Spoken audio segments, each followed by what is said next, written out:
10 p.m. Tuesday, February 9th, 2016, here at West Ridge Center. Could we please call the roll?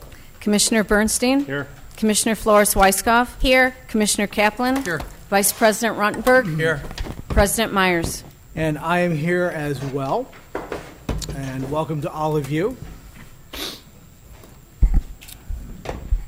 As you've seen in the agenda, we've moved up our public address earlier in the evening so everyone would have an opportunity to speak.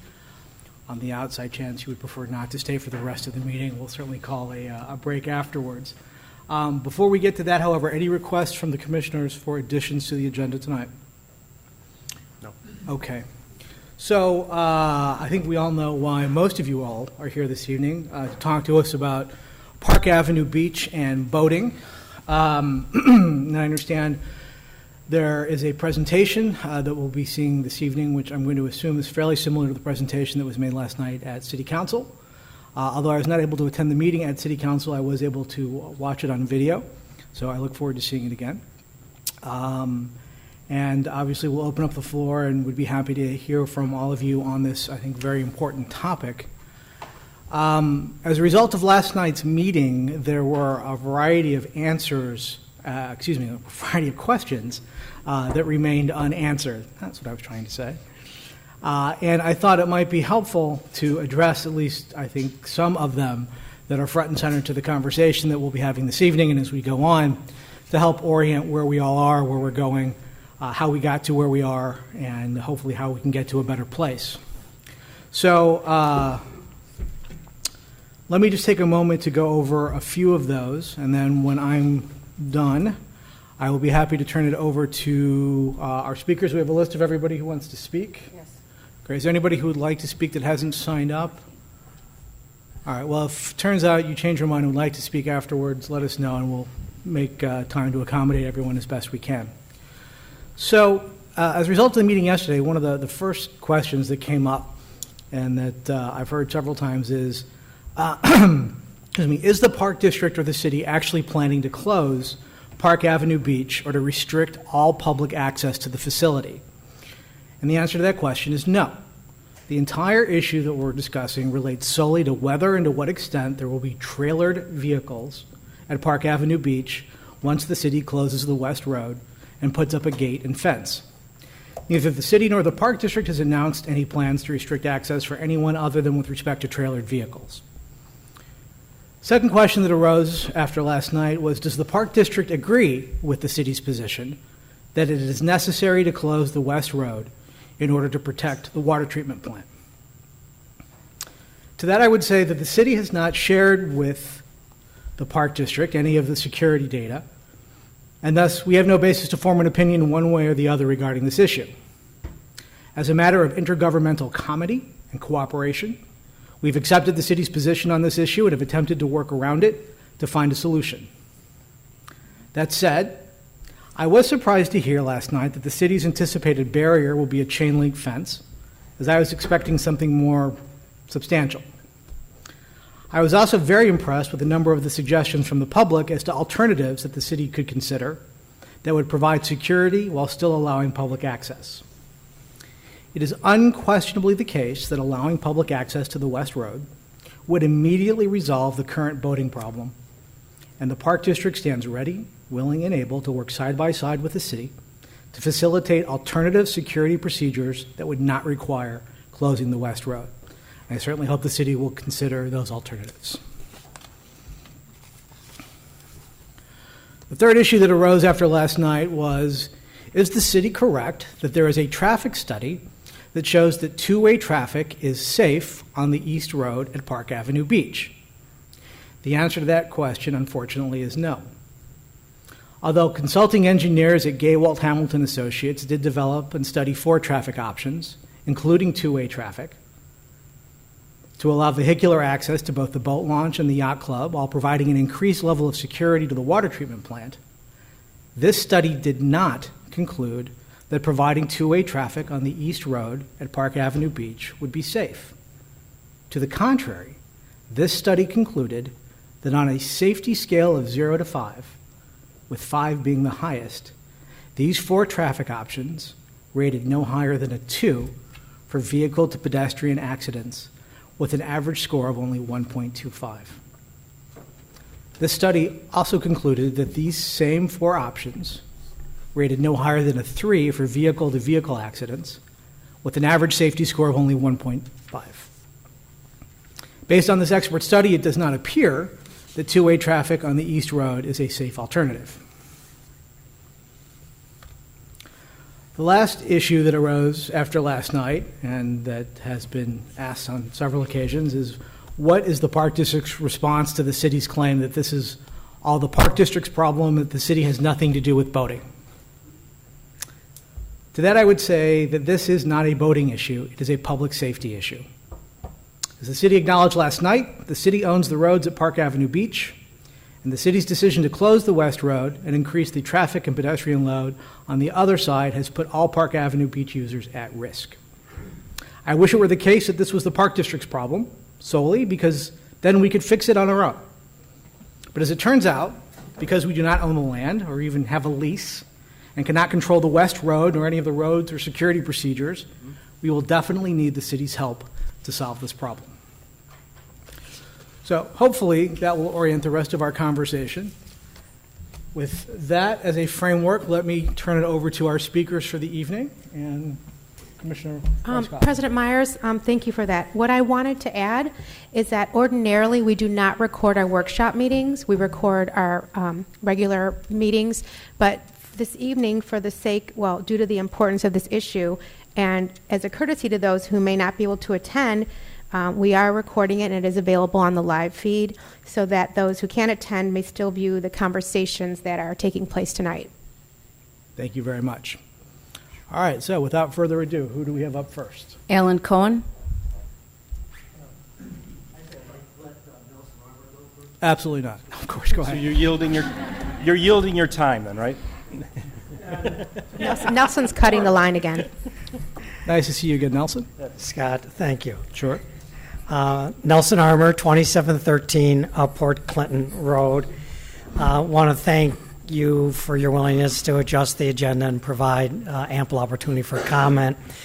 I will say that I'm going to spare you the full PowerPoint treatment tonight, in part because I think the Park Board, as opposed to the city, has been receiving reports very regularly throughout the year and did receive our full final presentation and recommendations. The city had not had that opportunity to have that full briefing. So tonight I really would like to make three shorter points representing the Park Avenue Task Force, at least the former members of the Park Avenue Task Force. One, we highly appreciate the initiative taken by Councilman Bloomberg, along with the cooperation of President Scott Myers from the Park District, to look at trying to come up with a workable plan for all users for 2016. We feel that this has some optimism to coming up with something that can work in the short run. And we realize one of the other benefits of this initiative, this working group, is that there would be staff from both the city and the Park District working together with representatives from the task force and the boating community. And so we think this model is a great model, and we're really looking forward to trying to come up with some breakthrough here for the 2016 season. And we really appreciate this initiative and your cooperation, without which we would really be stuck. That's number one. Number two, to resolve this matter, is kind of the theme, both on a short-term and a long-term basis, it really needs the full cooperation of the city and the Park District. In Illinois, we have all these multiple governmental entities, and there's a whole history as to why. And to some extent, there is benefit because of the focus that each entity can give to the activity that they're responsible for. but one of the difficulties with it is sometimes trying to figure out how those entities would work together is a little complex. And this situation, the city owns this and the park district, is leasing that, and it gets really complicated. But what we kind of really need as a public who basically hires the commissioners, hires the councilmen through our votes, who pays your bills through our taxes, we need you to shed the turf and to get in and work together without saying, well, this is mine and this is yours and you need to do this. We need both parties in it together with a full commitment and passion that let's solve it and we'll worry about dividing it up later, type of thing. That's what we as the public really need in this situation.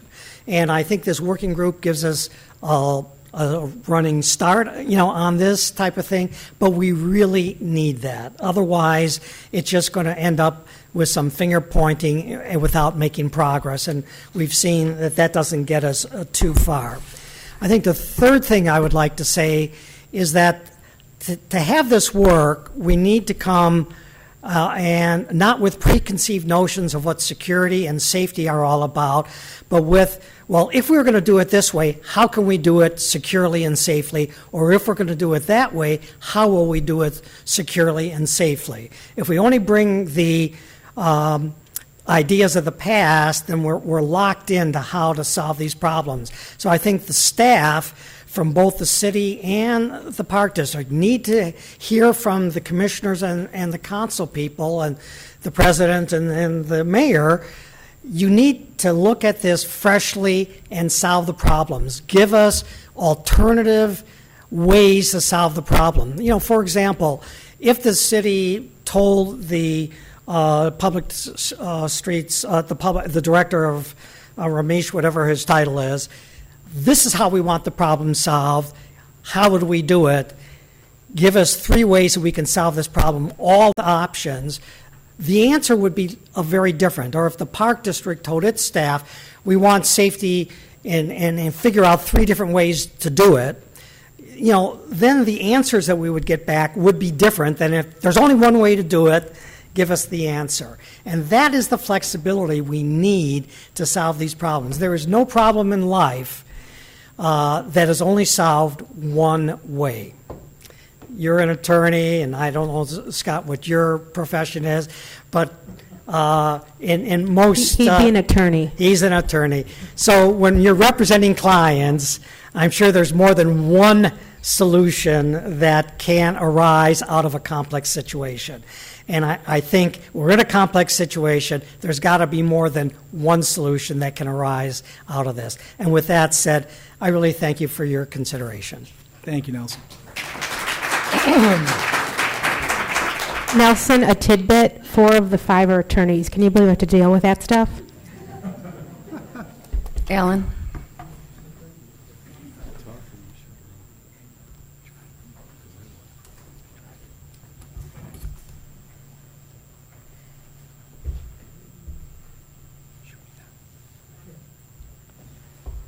While that's getting set up, President Myers, Park Commissioners, Park District staff, my name is Alan Cohen. I am the Commodore of the North Shore Yacht Club.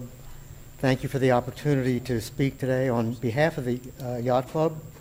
As the Commodore, I am representing our membership and their interest in continued full access to Park Avenue Beach boating for all.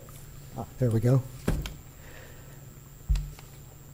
I'm sure you are aware of the 3 sailboats featured prominently in the center of the seal of the city of Highland Park. This is what I had on there last night. I decided not to change it to the Park District logo to remind us that the city and the Park District have the same taxpayers. They have the same citizens living within the same borders. We all live in this beautiful lakeside North Shore community together. So we have about 4.5 miles of shoreline, more than any other North Shore community, and almost 10% of the Illinois shoreline on Lake Michigan, as you can see on this map. We have a beautiful, newly renovated, award-winning beach dedicated to swimmers, and another beach for dogs. Surely we can find a way to allow beach access for all boaters and avoid closing the boat launch ramp. We all agree that the lake is an immeasurable treasure, and the opportunity to enjoy it is part of life in Highland Park. This is really weird to have to keep. The North Shore Yacht Club is an integral part of our lakefront community since 1935. We began as a rescue service, and our roots go back to 1914, well before the water plant was built in 1930. We have grown and progressed over the years. 8 decades later, we still rescue, and we plan to be doing rescues on Lake Michigan for many years to come. The North Shore Yacht Club is 130 member families, about 300 people. 2/3 live in Highland Park. Nearly all are customers of the Highland Park water plant, and we all want to protect the water supply. Yacht Club activities are great for kids, whether on a powerboat, a sunfish, or a 4th of July parade float. We teach sailing and kayaking, both skills and safety, with our certified instructors. We run a sailing program for High School District 113 and other nearby students. Our club-owned fleet of more than 40 watercraft are stored at the lakefront for members' use. That helps to minimize the number of vehicles and trailered boats coming and going at the beach. We are 100% volunteer run, which helps keep the club affordable. And I noticed that for what some people spend on takeout coffee over the summer, you can have a 1-year full family membership in the North Shore Yacht Club. Just a word from our sponsor there. Our members are responsible for numerous rescues every year on Lake Michigan near Park Avenue Beach. As I said, we've been doing this for 81 years. We're ready to do it for another 81 years. Yacht Club members are mainly sailors and kayakers, with a few powerboater members. So you may wonder why we are supporting the powerboaters' access to Park Avenue Beach, along with all the others. There are several reasons. We need powerboaters for water safety in general. Private boaters are the eyes and ears on the water, with the ability to make a rescue or make radio contact with the shore or the Coast Guard.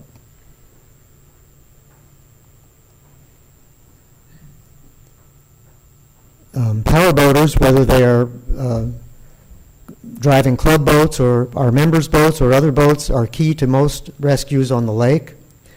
The Highland Park Fire Department rescue boat is launched at Park Avenue Beach.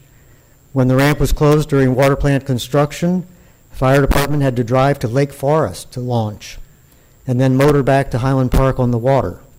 Loss of precious time in an emergency. Just a couple of rescue stories. A couple of these were found in the comments of people who signed our petition online.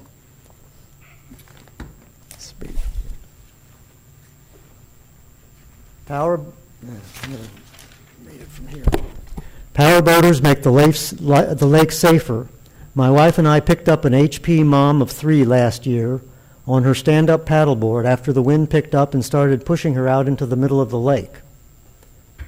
Here's another one.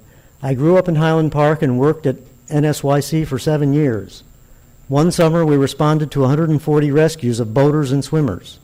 The facility is a major asset for Highland Park. And recently, last year, 2 of us sunfish sailors rescued 2 kayakers from cold water.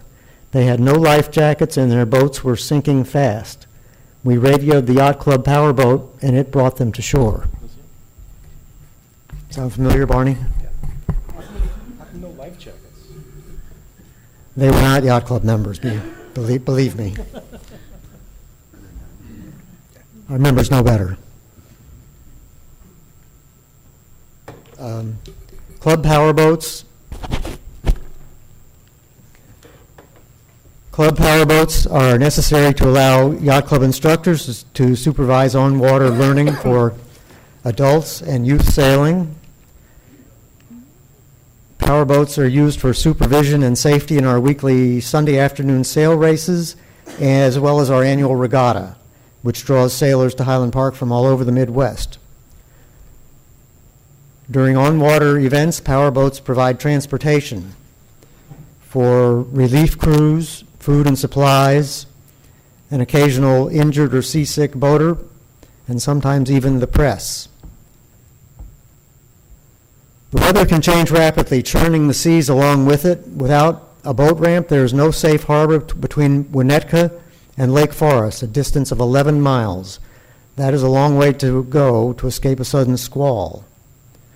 So in the near term, this year, the Yacht Club is aware that the city will close the West Road, which requires to implement a two-way traffic pattern, and that the city intends to keep the powerboat launch open and staffed. But the Yacht Club is concerned, as everyone is, I'm sure, about the safety of pedestrians, especially children in the traffic lanes and parking areas, concerned about traffic congestion and the loss of parking spaces, and concerned about who will operate the powerboat launch. The Yacht Club requests that the city and the Park District working together, the Yacht Club requests that the city widen the North Road to allow 2 full lanes of traffic and add parking spaces at the same time.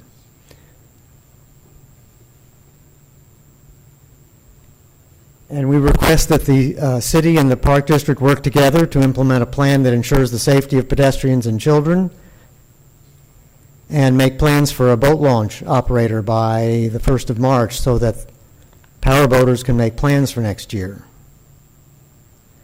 In the midterm, as you know, we have a protected launch area. The South Beach is an ideal home for boaters and beachcombers alike because of this protected launch area. And this is not a natural phenomenon. It was created around 1980 by sinking a barge, creating a breakwater and a cove protected from waves and surf. But the barge is in trouble. It took a major beating in the Halloween storm of 2014 and several storms in 2015. And as you well know, as you can see on the left-hand picture, the steel plate on the lake side of the barge has been corroded and really peeled back and broken off by the sea. So we ask that the Park District and the city commit to a protected harbor. We look to the city and Park District to facilitate repairing or replacing the barge as part of their commitment to access to Park Avenue Beach. In the longer term, we pledge to work with the city and others to ensure continuous safe water access for all through long-term planning for boating at Park Avenue Beach. And we ask the Park District to work with the city to commit to access for all at Park Avenue Beach. So thank you for your time, your attention, your consideration. Thank you very much. Mary Kern. If there's somebody here from the task force, can they speak first? I'm not from the task force, but I'm from the Friends of Park Avenue Beach. And we actually sort of have to go together, so if I could go next time. Yeah. By all means, Okay, thank you. please. Scott, why don't you just give him the gavel?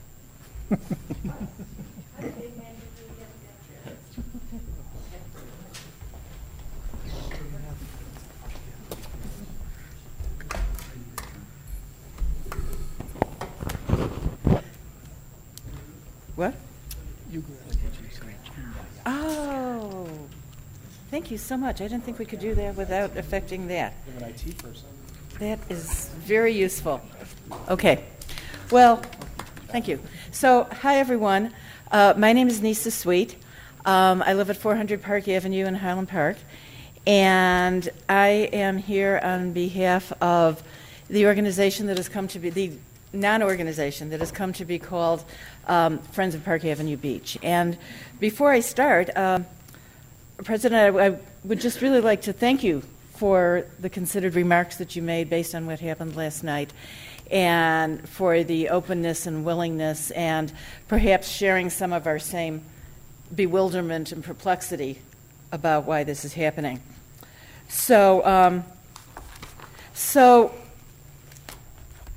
who are we?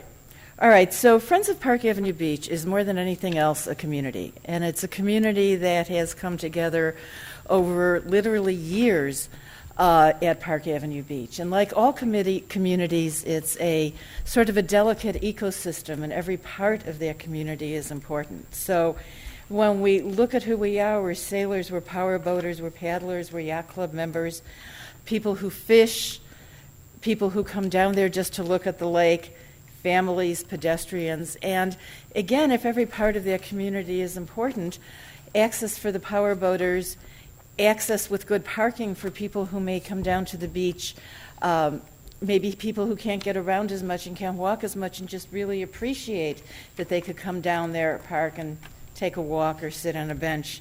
So every part of that is part of the whole community. So we came together, first of all, in 2014, when we first learned that Park Avenue Beach might be closed altogether. And obviously the city has come back from that. The Park Avenue Beach Task Force, set up by the Park District, grew out of our ranks for the most part. And we've come together now because it seems that a year later, amazingly, there's still a lot of uncertainty over the future of Park Avenue Beach. So our goal is, your goal, I would think, is to protect and promote safe access to Park Avenue Beach for everybody. And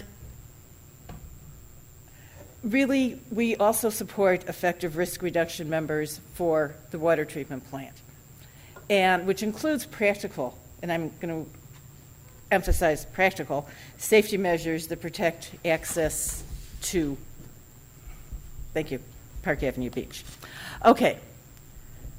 So, what have we done? Once again, we've activated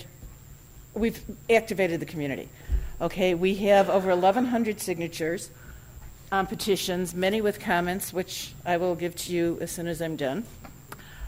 We have 17, probably more, businesses that have pledged support.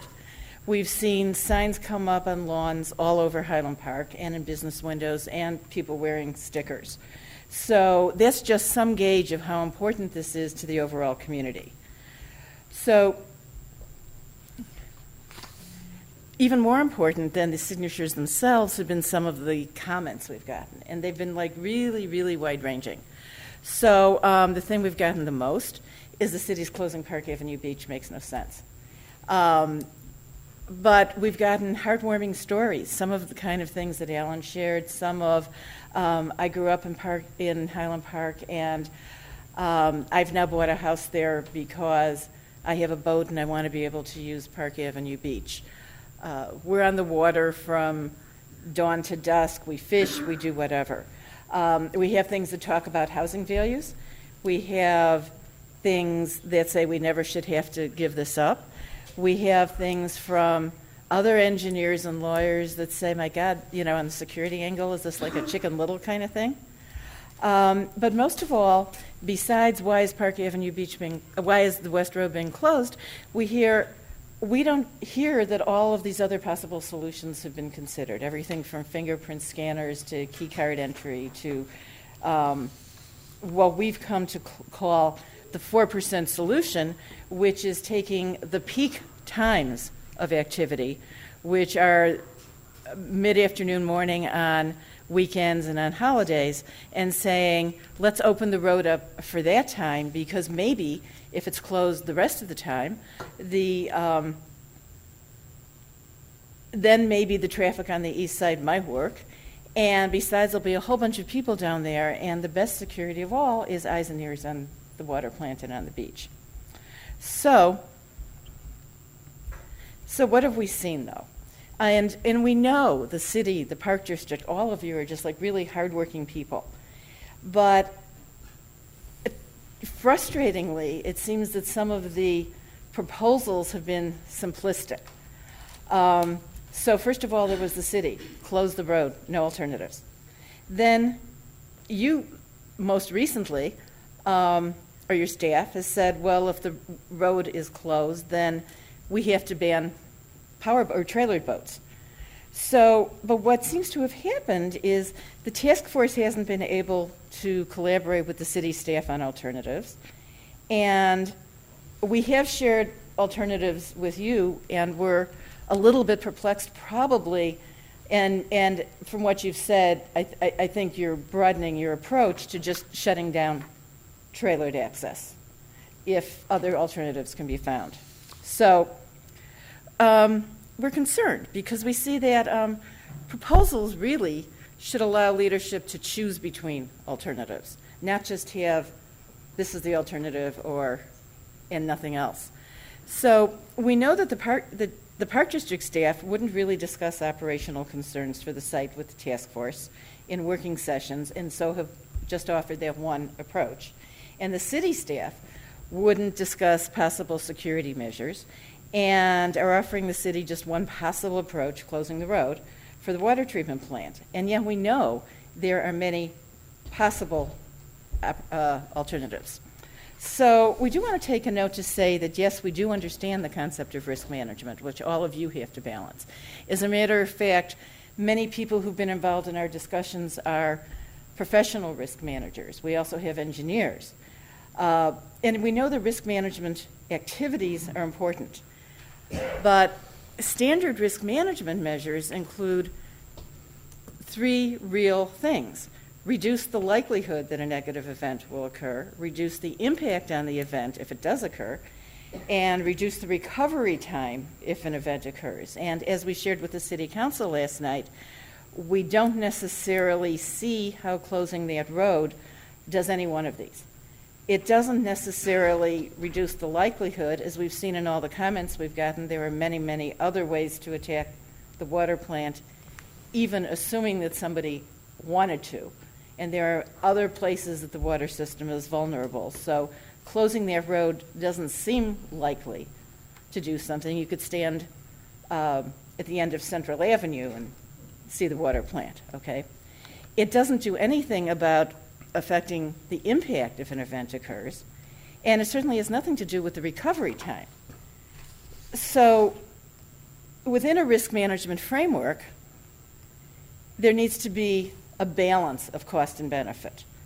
And most of all, high community cost must carry high community benefit.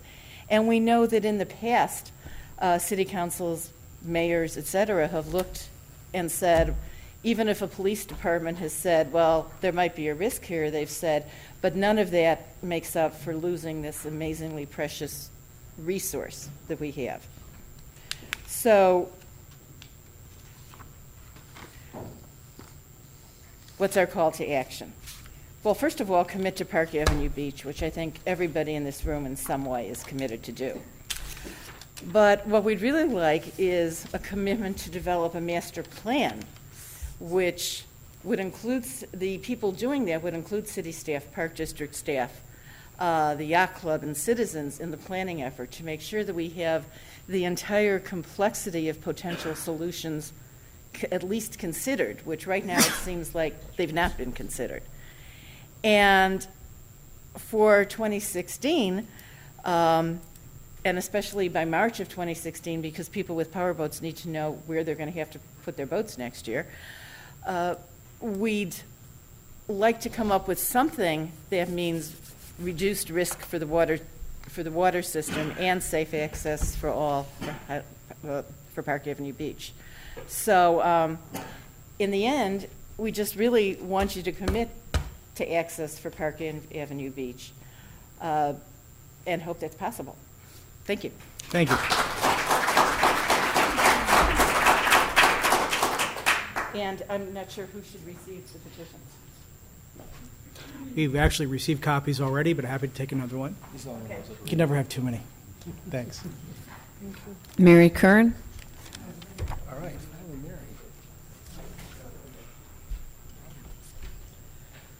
Mary Curran, 375 Dell Lane, Highland Park. Thank you, President Meyer and Commissioners, for hearing us. I'm sure you know, if you watched the meeting last night, that many that attended are certainly not any more clear on what's going on than we were before. And after a year, as already been pointed out, it's like this. You know, he said, she said. One thing that I recalled last night during the meeting at the City Council is the Park District meeting that was held a year ago, when there was a lot of finger pointing going on and this room was packed. President Meyer read a letter from the city, I believe it was from the mayor, giving the directive to close down the road. And even though all of us are trying to figure out, well, who's got the lease and who's responsible for what, like last night at the meeting, didn't you mention feeling like a ping pong, going back and forth and nothing's being clarified? I think what was really interesting that was brought up tonight is that even the Park District Board doesn't have information from the city on the security factor. Okay, I understand that security is like a secret thing, but if there's going to be some kind of a solution made, it seems to me that the two groups have to get together, and even if it's selected members from this commission, they've got to be aware of the security risks. Otherwise, we're going to go nowhere, because we've been nowhere in a year. I have a perfect solution to this whole thing. Don't close the road, period. It doesn't need to be closed. There was a man that got up and spoke last night, and he had history about walls, going back to the Great Wall of China. So if they put the Great Wall of China up, if somebody wants to come in like ISIS and Al-Qaeda are going to pick Highland Park over the city of Chicago, they're going to get a speedboat, they're going to load it up, and they're going to go by water, and they're going to go boom. So the Great Wall's not going to do anything, like the chain link fence isn't going to do anything. And I think the worst thing that you can do if you have a security issue is isolate it.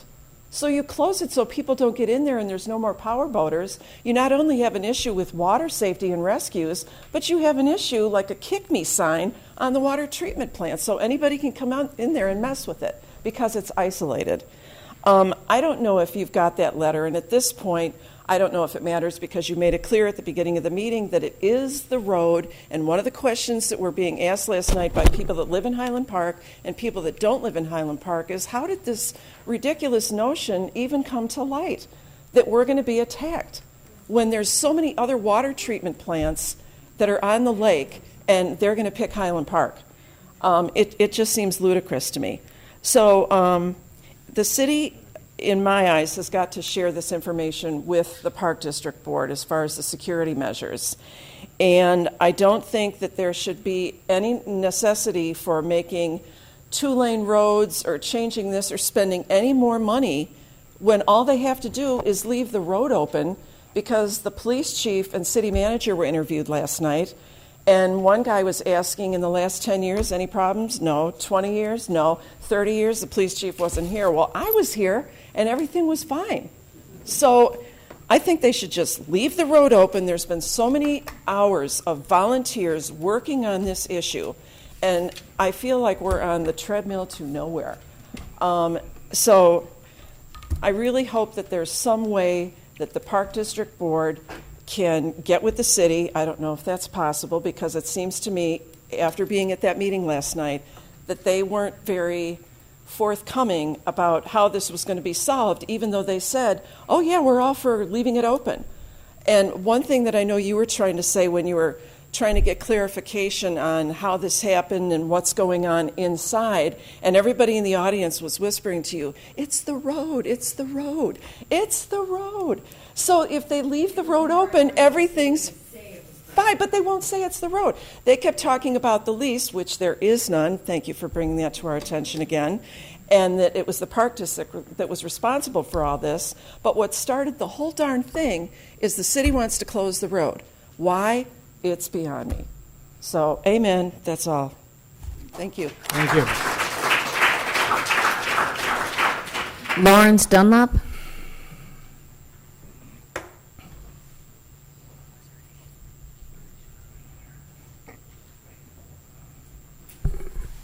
My name is Lawrence Dunlap, 221 Blackhawk. I really wasn't planning on speaking because I'm not that familiar with the problem. But I want to bring up a recent issue that I did fight for. I'm from the Ravinia people that fought against the cell building. As Councilman Bloomberg knows, we were told there's only one way to do that, and it was safety. And if the city was behind it, the mayor was behind it, we have to do this, we have to do this, we have to do this. There's only one way. We can't do the small way that we presented to them. Magically, we now know that Crown Castle and Ravinia came up with a fix, just like we said. There's not just one way to do things. Please don't go down that road. And please, the city has a history lately of saying there's only one way, and they have a history of saying safety. Please don't fall for that.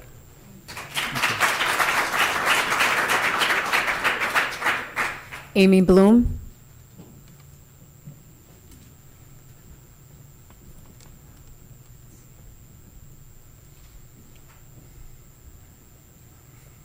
Hi, Amy Bloom, 146 Pine Point. Something that came up tonight that I wanted to just ask at the beginning about is the master plan that came out in the last year that you guys worked on. What in that addressed our beach in the future 10, 20, 30 years of this particular beach of the three? Right, so there is a section in there dealing with that. Laz, you want to provide some Sure. color on that? So the master plan encompasses our 5-year capital plan.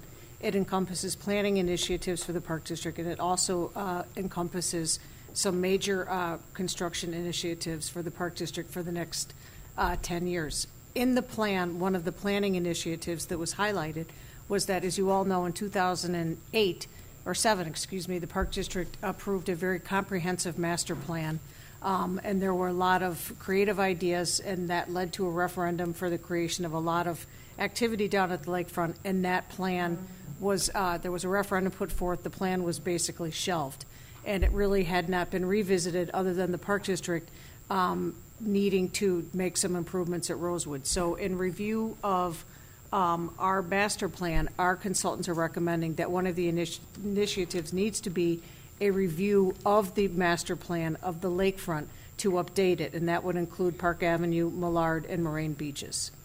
And then in addition to that, we recognize that in the capital replacement plan, we have the barge and we have the ramp that are both in need of infrastructure improvements. We do not have, we have some very rough estimates, but we are working on an engineer, but they are identified in the capital plan in terms of items that are going to need to be replaced in the near future. So those are the areas where we are looking at the lakefront in the master plan and the capital plan. Okay. All right. The reason I am involved and here tonight is because my children, 2 of my 3 children, are very involved in the Highland Park, the high school sailing program. And I've learned that what came to the table was a possibility of only letting sailboats out, and the trailers were the issue, so there was going to definitely be fewer, if any, power boats. And I have just learned over the last several months how critical it is to have the power boaters out there in rescue efforts, safety efforts. There's all kinds of people that go out on the lake aside from the high schoolers that actually don't know what they're doing, and they don't have walkie-talkies, and you can't prevent those people from going out, and they're going to go out anyway, and those power boaters are the ones that are out there making the rescues.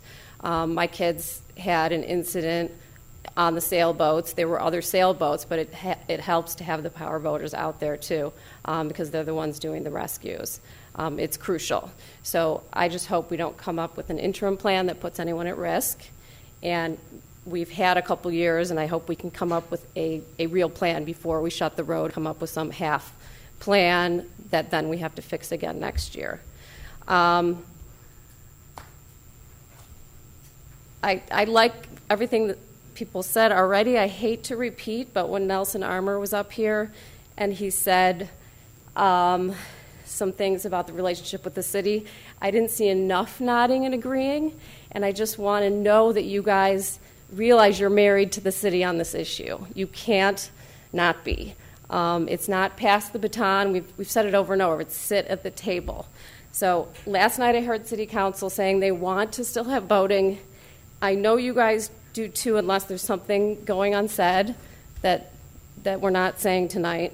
But please stay at the table, engage each city council person. If each of you could engage them, if each of you could engage city staff, I think it's necessary.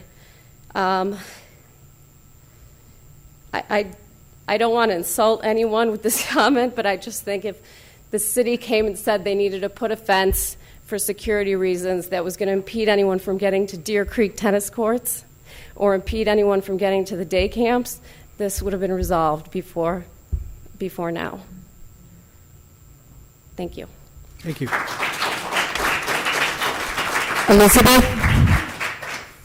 Elizabeth? Thank you. Jean Sogan?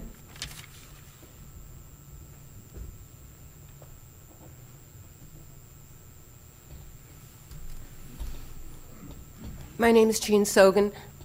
I live at 1092 Wade. I want to know if the committee that Tony has set up is success the only option? If success is the only option, then we can go away happy. But if it's not, if it's that Tony has said that he'd like to have a resolution by the end of February, which is 2.5 weeks away.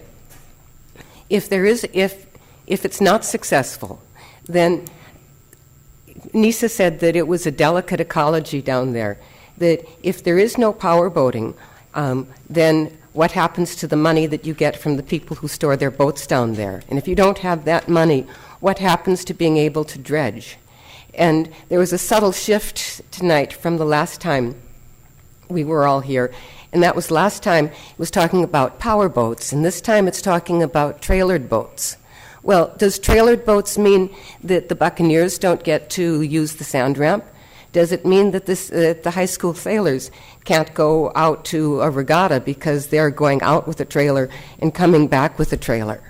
That it's not that obviously the safety of the people on the water and the safety of the people, the pedestrians on the road, is by far the biggest issue. But the ripple effect of not getting a successful conclusion, we deserve to know what that is, because it's just a few months away. So essentially I'm saying that if I really want you to be successful, but if it's not successful, the alternative is to come out and say, okay, here is what's going to happen for 2016. And it's not just simple, no more power boaters. There's a whole lot of other pieces of this puzzle that we want to hear about, including if there's no power boat launching, clearly I would assume there isn't going to be any staff down there, but that we all need to know what that means. Okay? Thank you. Thank you. Tom Sanderbrook?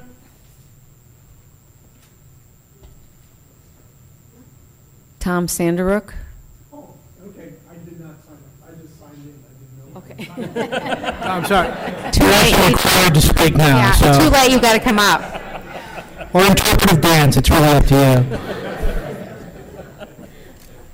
Dan Kahn?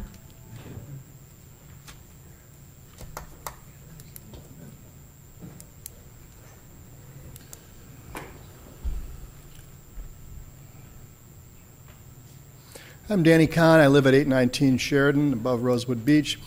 I've been launching boats from that ramp for more than 50 years now.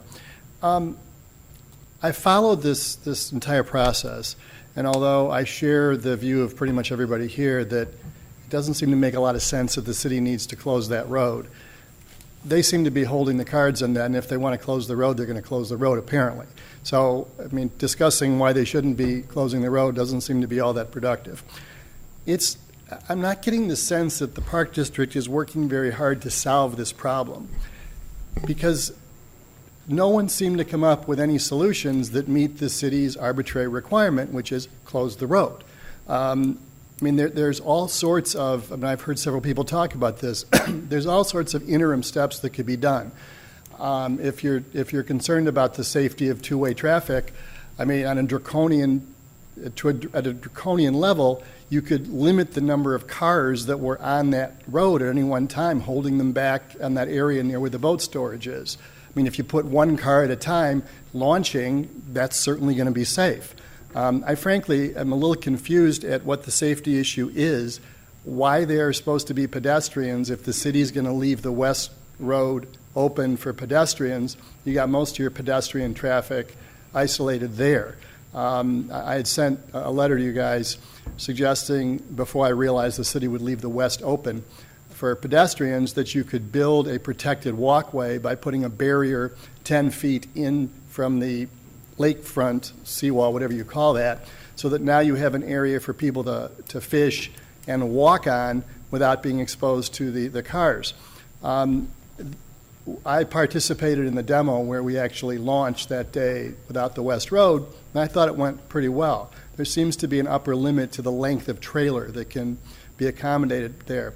But we have two-way traffic on that road now. I mean, when I park my trailer, I usually back up the entire distance to pull the boat out. I don't go all the way around the circle, and I've never had anybody from the Park District say, don't do that, it's not safe. I mean, I literally back all the way down that east road. I don't know how many people remember, but the road that you use to get down there on Park Avenue, that thing used to be two-way. Now that was a safety issue, having to back up all the way up that ramp, that road when you would meet someone halfway. So I guess my point is, I don't see anybody coming up with solutions that are at least something. The Park District seems to be saying, well, can't be done if we can't have the West Road, and the city is saying we can't have the West Road, and you guys have been doing this for a year, and there doesn't seem to be anything in the middle. What is the error? Could someone respond as to what the safety issue is with pedestrians if you've got the West Road open for pedestrian traffic? I'm just not understanding why there's an issue with pedestrians there. Well, I don't think it's a single simple answer. The short answer is if you look at the traffic safety report from that I mentioned in the opening comments. So they analyzed the two-way traffic, and their conclusion was it winds up being on a scale of, I mentioned, 0 to 5, a 1 with two-way traffic.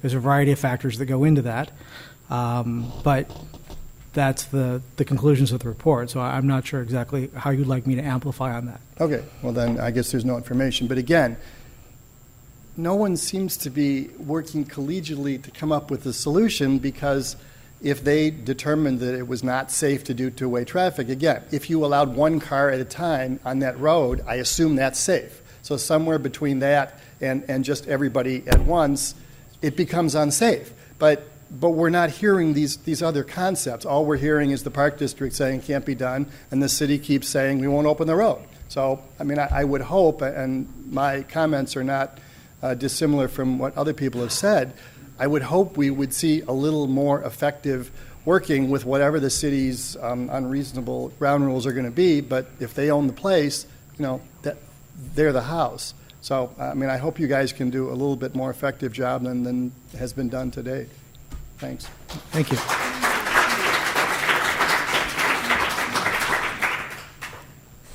Billy? Scott, before. 1 second. I have a question in response to Danny's comments. Wasn't it the task force's job to look at all the different alternatives? Yes. And to see if, I mean, isn't that why we had the task force? And Commissioner Bernstein, the Park District created the task force. That was the Park District's doing.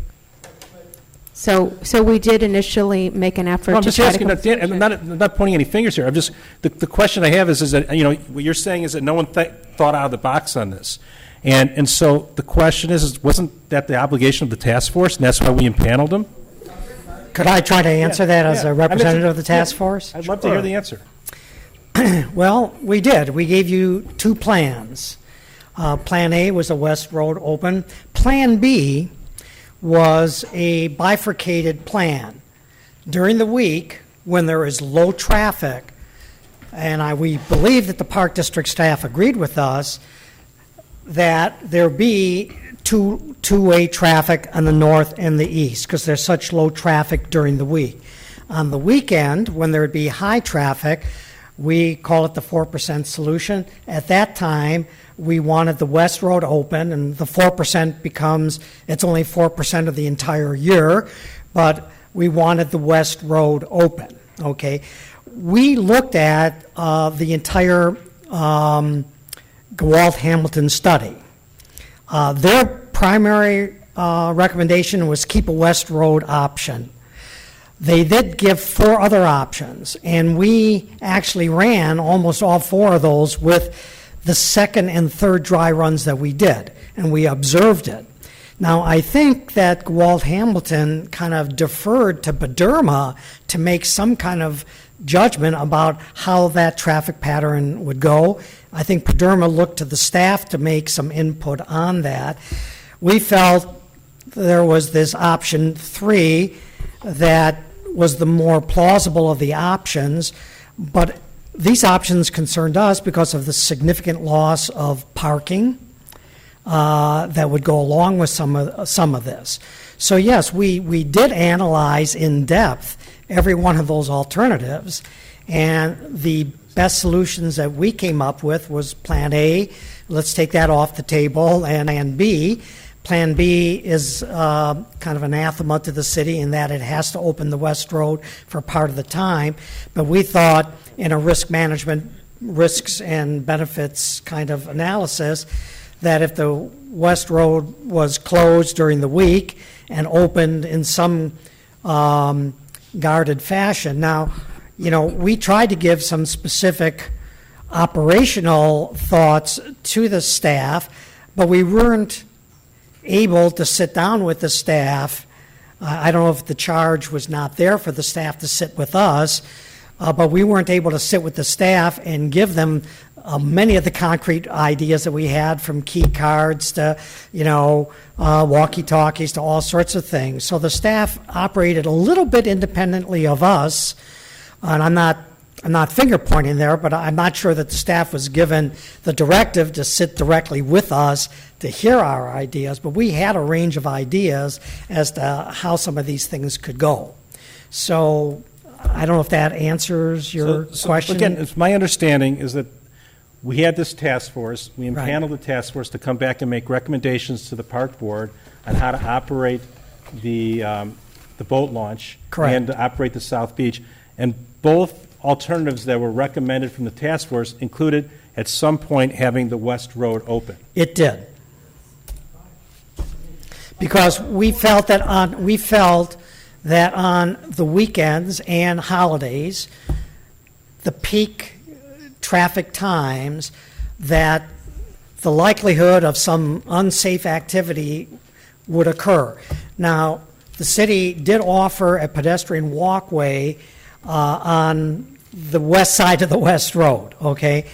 And that theoretically solves the pedestrian problem, but in reality, we all know people do what they want to do. And even though there was a pedestrian walkway, we were still concerned that a significant number of pedestrians would, in reality, do the regular thing that they're used to doing, that's just cut through the north and the east. So in reality, when we looked at a weekend flow of heavy traffic with bicycles, cars, you know, people just driving down there to look at the lake, and trailers going both ways, we became a little concerned, and I think the staff was, about the safety, you know, of that on the weekend. And that's why we shied away from a weekend traffic pattern that would only be on the north and the east side. That's where the conclusion for our Plan B came. Okay. Thank you, Nelson. Can I just respond to what you had? Sure, go on.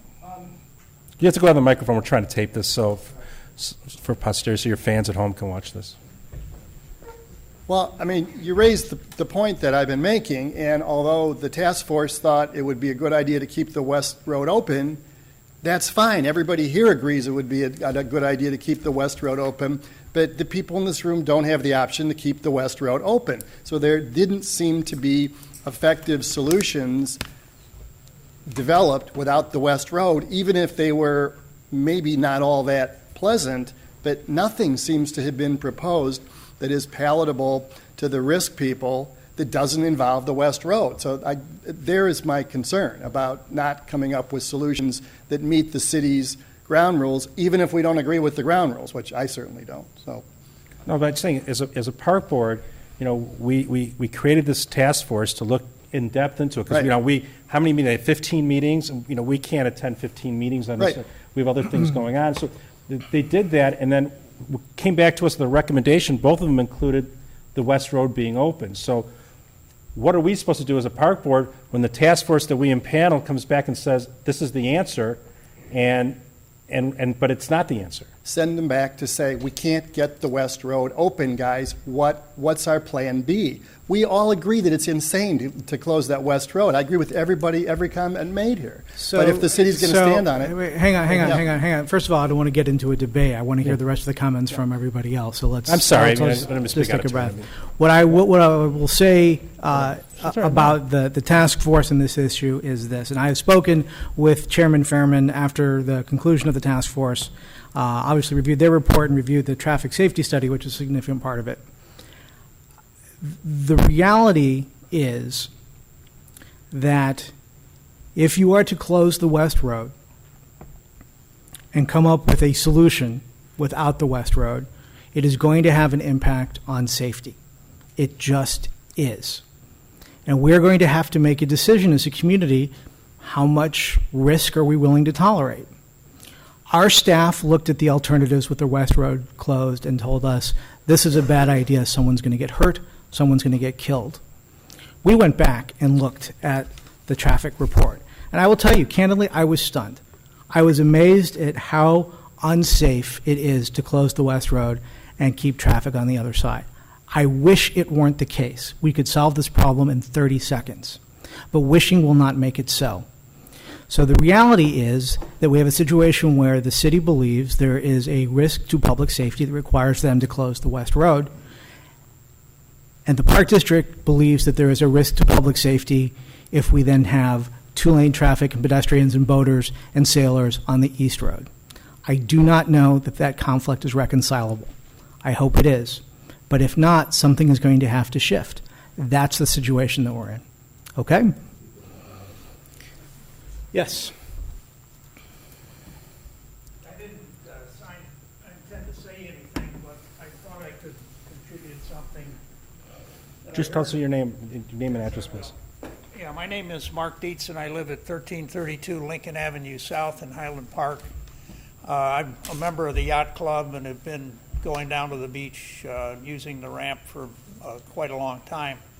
And I agree, closing the West Road creates a lot of problems. And I heard the city say last night, I think it was the city manager, said that they haven't looked at what it would cost to take a little bit of the bluff down and make the West Road wide enough so that there could be a fence put up to provide this security perimeter, which is what they seem to want for the water treatment plant.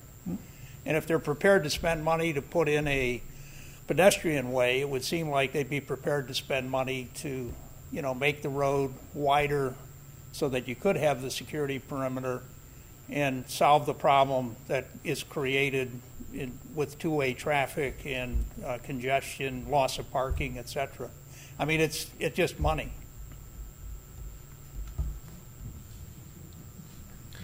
And the cost of the water treatment plant is supported by everyone that uses the water. I just have a question. Yeah, well, go ahead. I'll just repeat Hey, it. That's all right. President Myers, I can do it here. can I? I was just going to ask Tony since he's with City Council and that's. I don't want to, thank you. I don't want to get into that. I mean, I just don't want to put Tony on the spot like that. So, but thank you. I appreciate it. No offense intended, but that's not fair to Tony or the City Council. They had opportunity to talk last night, and if you would like to, I should actually defer to Tony. If you'd like to deal with it, you're welcome to. I'll say a couple of things. Well, do you want to answer her question? Is really what I was going to. Okay, then go ahead. Please feel free. Remember, you volunteered for this. I accept the risk.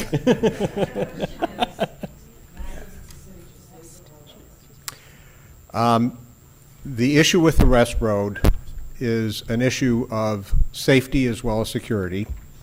It is not an issue on which the city has been transparent, and it is not an issue on which I anticipate the city will become transparent. So I can't answer your question. What I can say is that I think to a large degree some of the comments that have been made tonight are unfair to the Park District. I say that because the Park District has been actively engaged with the city, just as you are all demanding 2 or 3 weeks after it's begun. You've all demanded that the Park District and the city cooperate and work together. We've been doing that. Since this problem was determined, since the results of the Park Avenue Task Force did not arrive at a solution free of the use of the West Road and determining that two-way traffic was unsafe, the Park Board has been more than cooperative in allowing me personally and the city access to their staff. Immediately after that meeting, I met with a group, many of whom are here tonight at their invitation, to let them know that I was interested in trying to find a solution beyond what was recommended. It is not possible for the Park Board to consider solutions or ideas that weren't incorporated in the report, or to consider every possible solution that might be available. But I'm convinced, perhaps because I'm unreasonably hopeful, that there is a solution. From my point of view, closing the West Road is reasonable. From my point of view, the dangers associated with two-way traffic are legitimate. I don't question that. Some of the dangers are that there will be cars parked along the east seawall. No matter whether the West Road is open or not to pedestrians, people casually use the beach. We encourage that. People casually use the beach with cars as well. And the issue of being able to get boats out of the water quickly when a squall comes up is an issue that has to be addressed if there's two-way traffic. And at this point, that hasn't been figured out. But there have been some suggestions along the way that may be hopeful. So what has happened, as I mentioned yesterday, is that in addition to the cooperation of the Park Board initially and my visit with interested self-designated members of the community, I think who are essentially friends of Park Avenue Beach, I immediately met with Gita Newkirk, the city manager, and our director of public works to try to find out what we can do in terms of infrastructure and expenditure and where we felt it would be appropriate to discuss things with the rest of the city council. I don't operate in a vacuum, but I am a resident, member of the community, and interested in finding a solution. Shortly after that, Gita and I met with President Meyer, with Manager McElroy. The mayor was present. We wanted to make sure we understood what everybody's parameters were and our willingness to try to find a solution, and I can tell you that the cooperation was excellent. So I'm sorry if you didn't see enough heads nodding tonight, but all the heads were nodding. The next night, we met with self-designated representatives of the community. David Multack was there, Pete Morandini was there, Mike Morose was there. Nelson wasn't able to be there that evening, but I think he's been pretty much advised of what was going to be suggested to us and what our responses were. Those initial suggestions have then been submitted to our respective staffs, the Park District staff and the City of Highland Park staff. On the 16th of February, we're all meeting again to see where we are. Are these recommendations solvable? What are the problems that are going to occur with these recommendations? Are those problems reconcilable? There is a solution that is safe, both in terms of the water plant security and safety, and in terms of the use of the beach and the safety necessary to have what is essentially recreational use of the ramp. There's been some confusion as to exactly what can't currently occur there because of safety issues. I know that that was addressed by the Park District carefully. It's an issue that has to do with the size of the boats that are being trailered and the ability to back those up and to have two-way traffic in proximity of all the other uses. So I want to be very clear. The cooperation that you're here demanding is already occurring. And I understand your frustration about the West Road. I do. But that's the reality of the situation. I understand your frustration about whether or not there can be two-way traffic. That's the reality of the situation. There are solutions to that may ease those safety concerns. I'm eager to look at that. The Park District has been eager to look at that. With that, I'm going to close. Again, I thank you all for your interest. I'm contactable, as I mentioned at this meeting, by my phone number, which is published on the city website. I have an email that's available. Please feel free to contact me if you have ideas or suggestions. We will continue to keep the community apprised of whatever we're able to find, or if we're not. And I guess one other issue I want to address, and that was brought up by Gene Sogan. The goal is success. I can't guarantee it, knowing what human nature is, knowing that there are problems. But with the hard effort of everybody here, including everybody sitting in these chairs and in the community, we should be able to find a solution. But we do have to know that soon. I set independently, randomly, the end of February as a reasonable date to have the knowledge that we have an idea or a solution that is comfortable for the park board and comfortable for the city, because by the end of February, if the unacceptable happens and there isn't a solution, power boaters need to know that in order to make other arrangements. And in terms of the safety issues that have been talked about, those need to be sewn up, and we need to know whether we're going to have to address those. That's why the end of February was selected. That's why we're having these meetings so quickly. That's why it's being done in a very informal, rapid, cooperative process. Thanks. Thank you, Councilman. I believe we have 4 more speakers. Yeah. Billy Deichberg.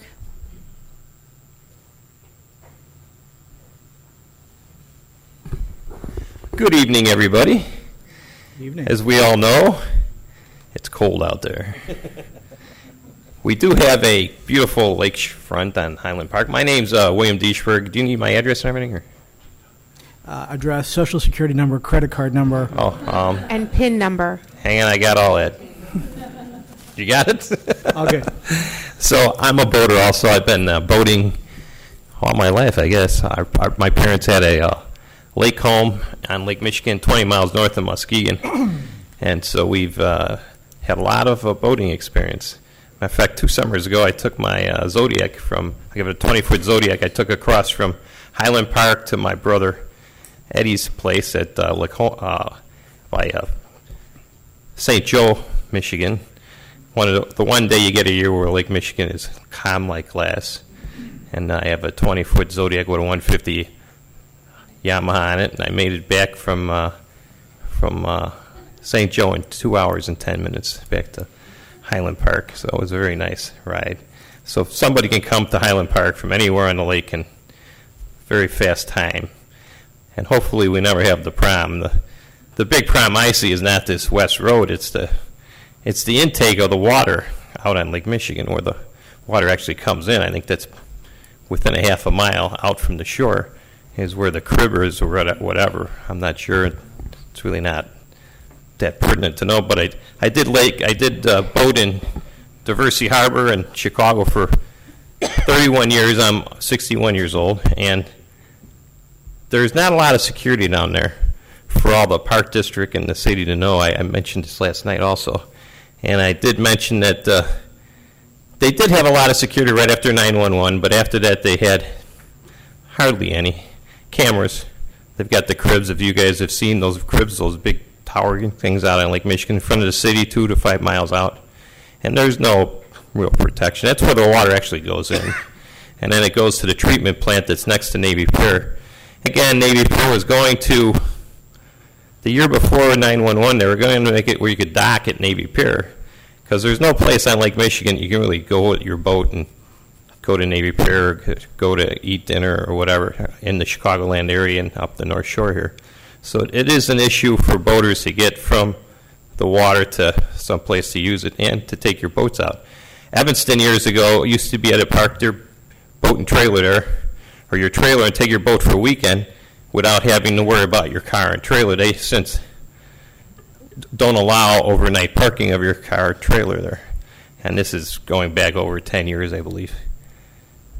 There's a water pumping station for Northbrook. I live at 199 South Deer Park, the southern east corner of Highland Park. And Northbrook has their pumping station about 1,000 feet, right at the borderline of North Shore Country Club and the Yacht Club. I mean the the synagogue. If you go over there into the synagogue's parking lot, there is a little flimsy little fence and a little road that goes down to Northbrook's pumping station. And this pumping station is, I talk to the guys down there once in a while. They repair it because I can walk down the beach we have beach rights over there. And across the street from my house, which is on the back of my house faces Sheridan Road, there's a bunch of blue flags on the Cook County side. The country club side, it's a Northbrook water main. So it must run from there down Sheridan Road up to probably right on the other side of, right where the railroad tracks go by there. It runs down south of there and goes to behind the fire station behind on Dundee Road there. So there's water stations and pumping stations all over the lakefront. There's up by South Haven, there's the water plant, the energy plant, where a lot of people go and boat there for the hot water. But back to our problem here, we have excellent people in the Park District and the whole city and the council and so on and so forth, and we understand they're all doing their jobs. But as I see it, somebody mentioned yesterday that they put the water treatment plant in 1930, and I believe the Park District was there first. Is that correct? Is that correct? Was the Park District was before the water treatment plant? Well, we don't own the water treatment plant, so the water treatment plant was there before the Park District had any interest in the. Oh, the Park District didn't have the property prior to the treatment plant, or? We still don't have it. We don't. I know when you lease it, do you lease out? Was it kind of like, did you lease the whole area originally and it was all Park District lease? And then the water plant came in and said, we like this spot and we want to put a water plant in? I assume that the water plant, I have not seen the leases going back to 1931, but I want to assume that the water treatment was there first and that the Park District decided to lease the property afterwards, but I don't know that for a fact. Oh, Does anybody know, out of curiosity, not that it's particularly relevant? Did you know? No, Rick was here. Yeah.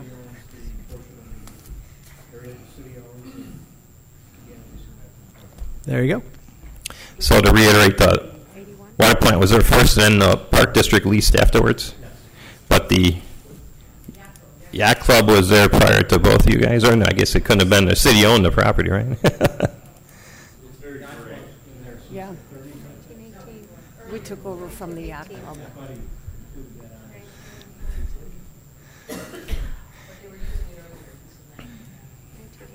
Well, in any case, right? I don't think we'll resolve this with first in time, first in right, but it would be nice if we could.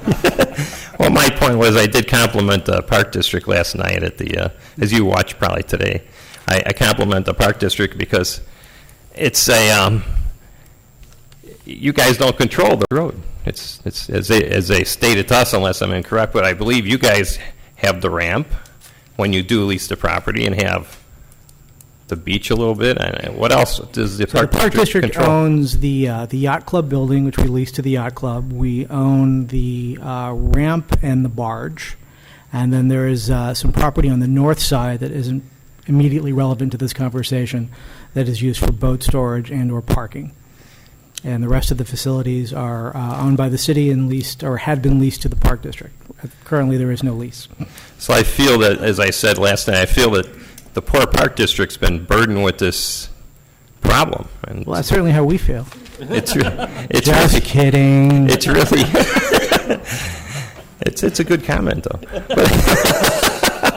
So I believe that, you know, if anybody ever played Monopoly, they have Waterworks, and Waterworks is a pretty good property to have, you know. They only have an electric company, which we don't either, so. Now, those two big generators are part of the treatment plant, I believe, right? Next to those anchors they have parked out there, those big gray. I believe that's correct. So that's another, there's your electrical plant, you know. So I have to roll double, so we're good. There you go. But my question, not my question, my idea that, you know, that the water treatment plant needs, their wants and needs, this is like a marriage. You've got the Park District, you got the city, and they're both funded by two different things on my tax return. I mean, my city taxes. So there's a little conflict, obviously, you know. We've got our money, you got your money, the husband, the wife kind of idea. But the Which one are we in that analogy? Let's keep moving on with this conversation. Please do not answer that question. well, you know, it's you know, if any of us have, a lot of us have been married at least once, and you know, you learn about this in special places, you know. But back to the point at hand here.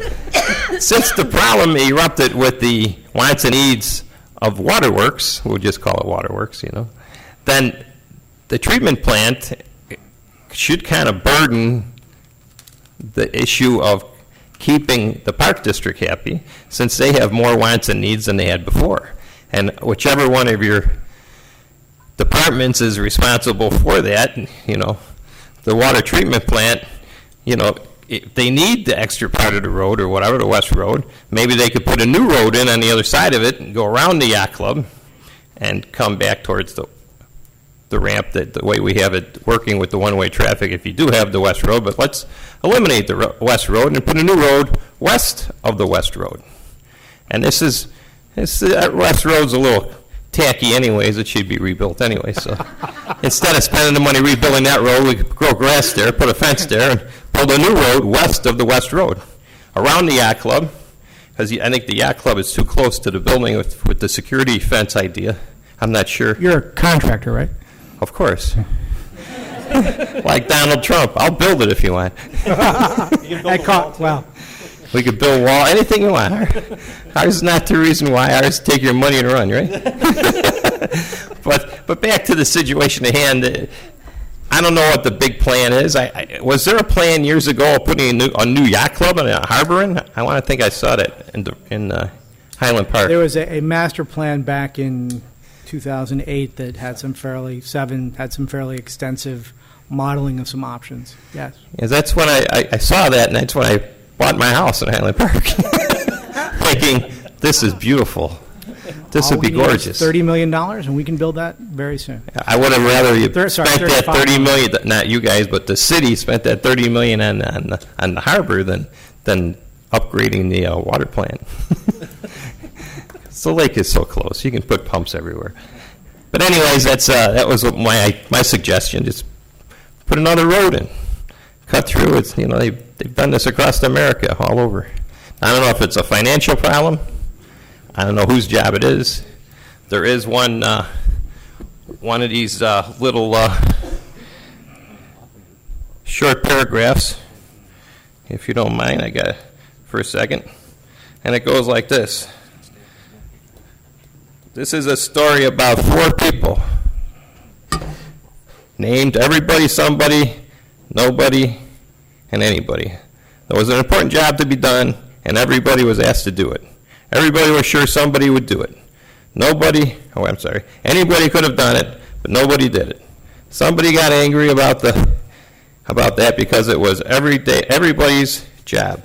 Everybody thought anybody could do it, but nobody realized that everybody wouldn't do it. It ended up that everybody blamed somebody when nobody did what anybody could have done. But that doesn't apply here. We've got good people, and we need to get the job done. It applies to somebody. I would agree with that. I want to thank you all and have a great night. Thank you. And great voting. Ron Callan?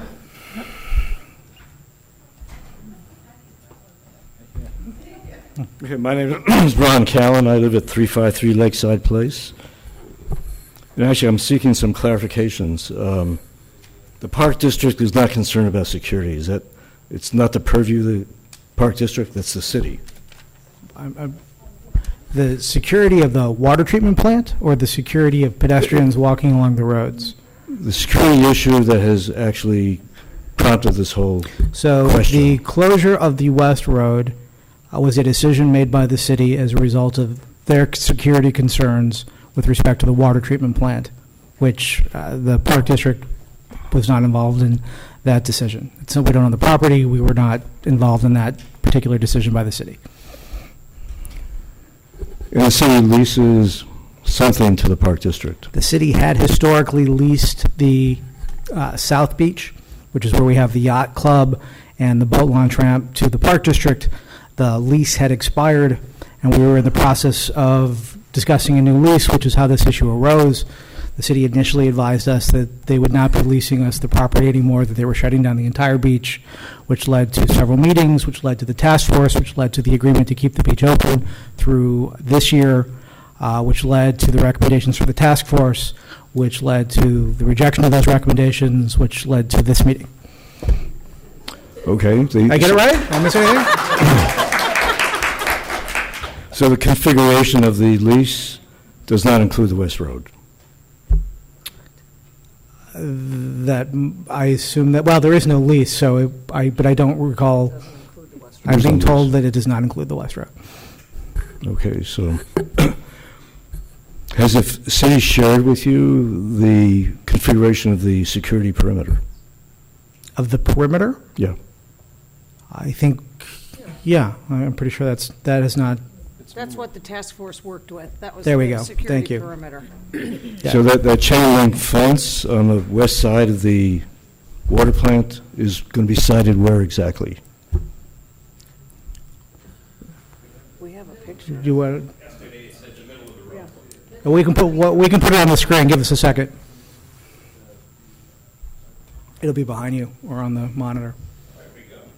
Nice job. Wow, better living through technology. I will note that that picture is before, that's an original picture, so it doesn't include the grassy knoll area east of the water treatment plant. The fence will probably be sited a little closer to the building.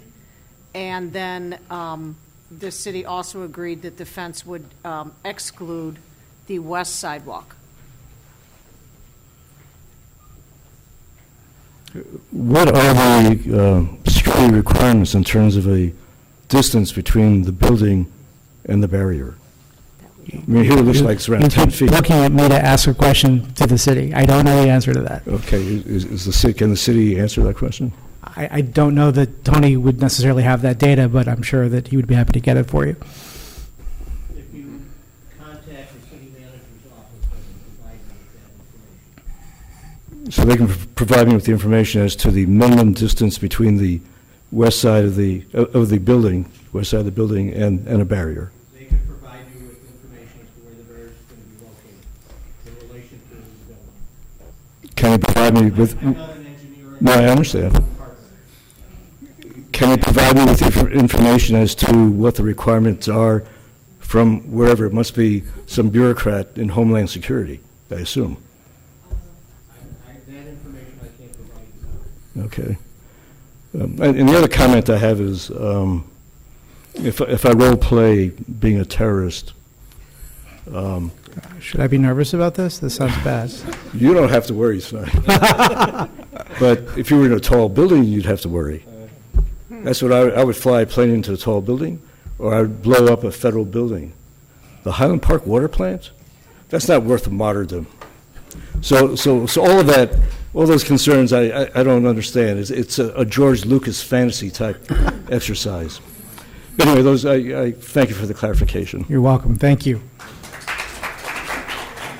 Glenn McCarthy.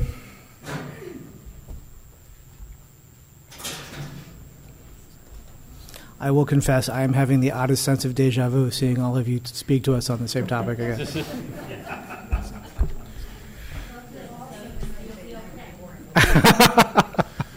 Good evening, all. My name's Glenn McCarthy. I'm at 413 Huntington Lane in Elmhurst, Illinois. You're probably wondering what someone from outside of the city was doing here. I've been a past Commodore of the Lake Michigan Sail Racing Federation. I write on sailing to grow sailing on Lake Michigan in a blog at a Chicago Tribune-owned blog site. I'm a member of the United States Sailing Association Safety at Sea Committee, and I've been involved in this process in the background, dealing with various people who are actively participating. I've been to both City Hall meetings on this topic, and I have three things I'd like to talk about, and I apologize if other people talked about them earlier. I got here late, had a furnace go out in my house today. The first topic I have is public safety. This club on the lakefront has been providing safety out on the water for many years. They have been providing many rescues of boaters out on the water. These rescues are accomplished both with sailboats and with power boats. And I'd like to ask the people here tonight, how many of you have made a rescue out on Lake Michigan off of Highland Park's waterfront? How many of you did it with a sailboat? How many of you did it with a power boat? You see, it's critical to keep the power boats on the waterfront for public safety, for a known threat to human. This perceived threat of water plant fence is perceived. We asked the chief of police last night how many attacks have been performed on the water plant in the past decade, and he reported there have been no attacks, no graffiti, no broken windows, nothing. So we have a real public safety problem versus a perceived safety problem, and I encourage keeping all boats down on your waterfront for public safety. One of the interesting things that occurred last night, and I'm not sure I was hearing it repeated here tonight, is the clarity we learned last night. And this whole thing, I think, has missed out on jurisdiction. The city owns the 4 streets around the water plant.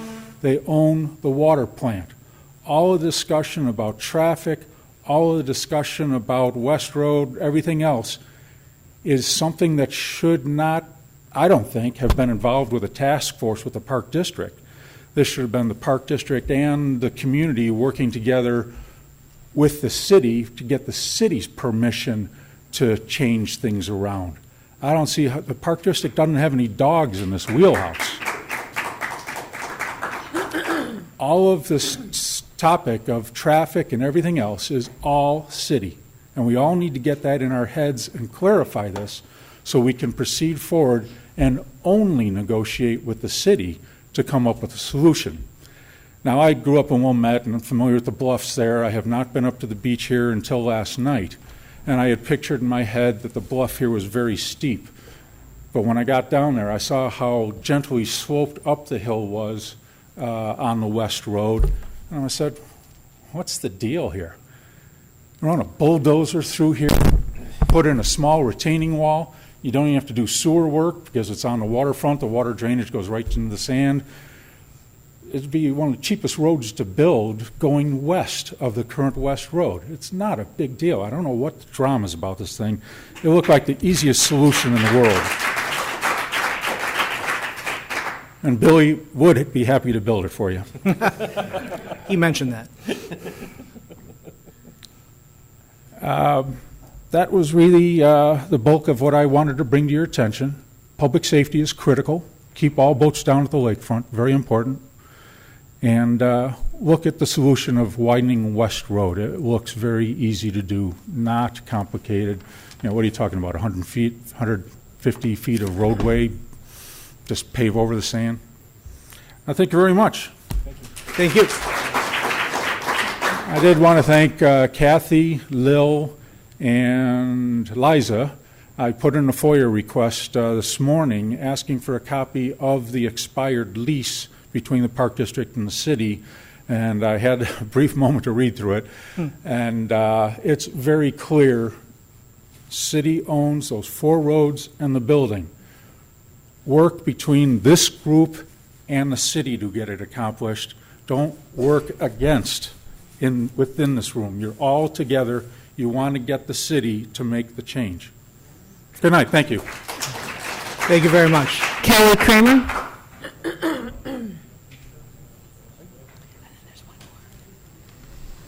Kelly Kramer, 1338 Ridgewood Drive. Thank you guys for your time and your efforts trying to make this work. Mine is kind of more geared towards the city, and it was an afterthought, unfortunately, that I didn't say last night. And it's, you know, our quality of life, or do we want to live in fear? How many of us still fly? Planes have been hijacked, unfortunately. They haven't closed airports. They haven't canceled all flights. Marathons, unfortunately, there's been unfortunate incidents that have happened at marathons. They still continue to run the Boston Marathon. There's been attack at concerts. They still continue to have concerts. They have not canceled all of those. There is no direct threat, so I do not understand why we are living in fear and changing all of our lives for something that might possibly happen and closing that West Road. There's no direct threat. We should not live in fear. Changing all of our quality of life by closing the West Road is not right. If we close that West Road, we have given in to the terrorists without them even making a threat. Plain and simple. You're changing all of our lives for something that's not there. That's a possibility. And all of our lives wouldn't be bumping together right now, and none of us would have this stress and our wonder if we could just keep that road open, since there is absolutely no direct threat. That's it. Thank you, Thank you. for your time. Cheryl Steiger.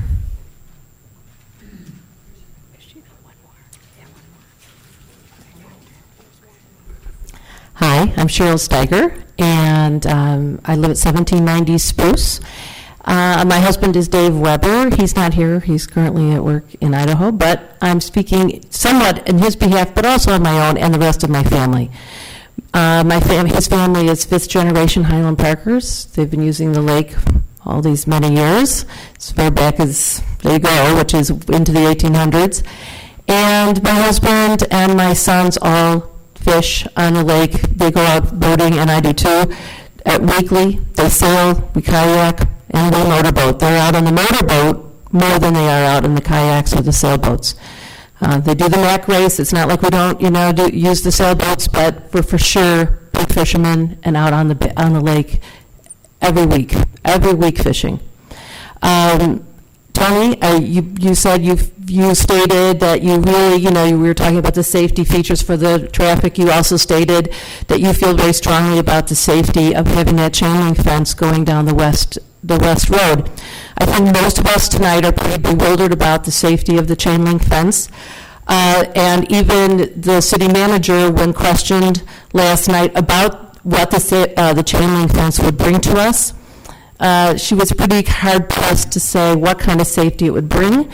I'm going to suggest the safety it might bring is that on hot days, the staff leaves the doors open to the plant. If they would shut and lock the doors, it would probably be safer. So the chain link fence may keep people from walking in the open doors. That's about what I think a chain link fence will do, in my opinion, which, of course, I'm not such a humble opinion, as you can tell. But I think quality of life, of course, is huge, and obviously I've just stated how that ramp and the boating is so important to my family, and to be closing that ramp would greatly diminish our quality of life in this city. I am going to say I am going to back, and I feel it's the best thought put forward, considering that the city seems to feel very strongly about having a chain link fence to keep people from going in the open doors. I think that we should widen that west road. I think it's a great idea, and I really would like to endorse the way I feel, I would like to endorse that idea. I don't know if you guys can convince the city to do that, but Tony, please, consider that option. Thanks. Susan Schoenfeld.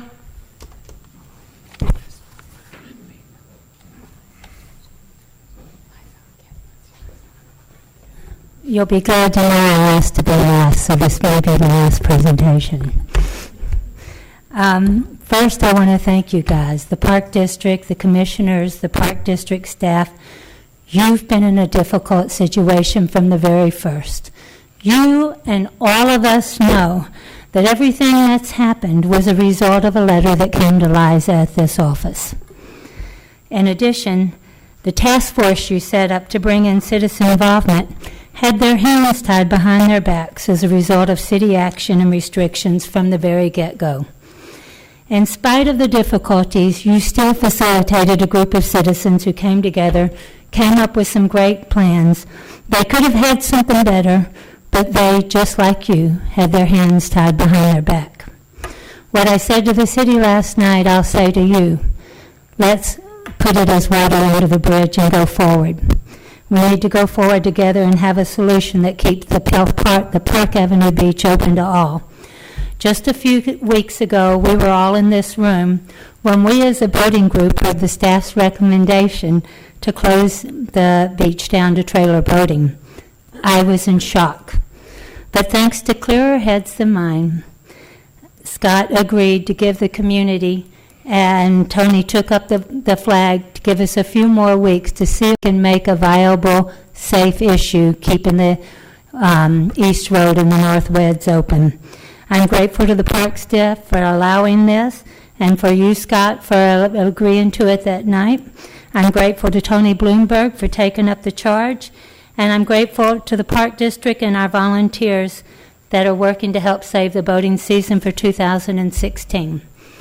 I'm asking you specifically to continue committing to this process to keeping boating open in the 2016 season, to publicly accept the task force's recommendation for a long-range master plan, going from what you already have, working with it, maybe without a 100-boat marina and a restaurant, to start this as soon as possible, with a commitment to implementing any changes within 3 years. I ask you to work with the city and the community in open dialogue, to play nice. And don't think that's just a message I've given to you in the city. Our task force can tell you I've been on that soapbox in our meetings as well.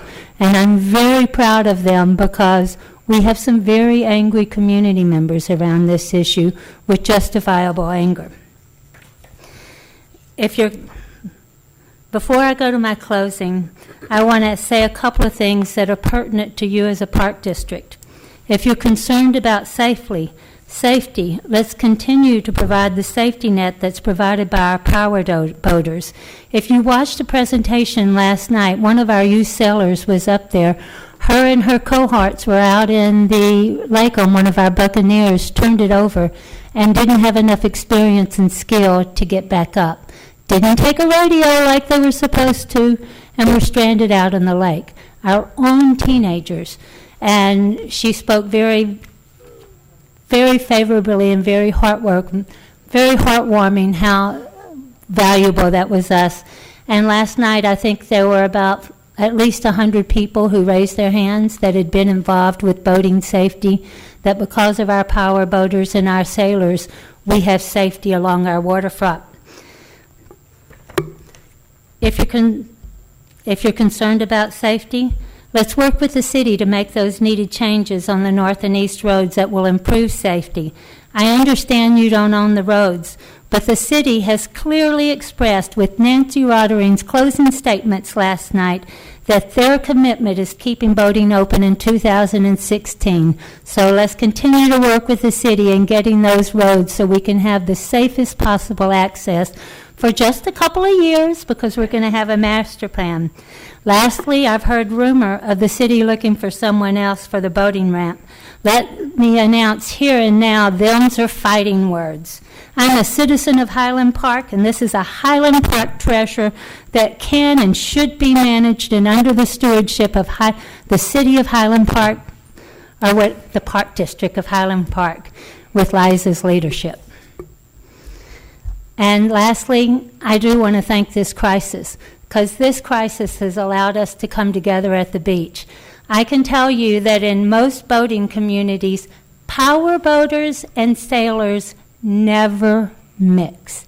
There's us and there's them. I'm a sailor, by the way. There's us and there's them.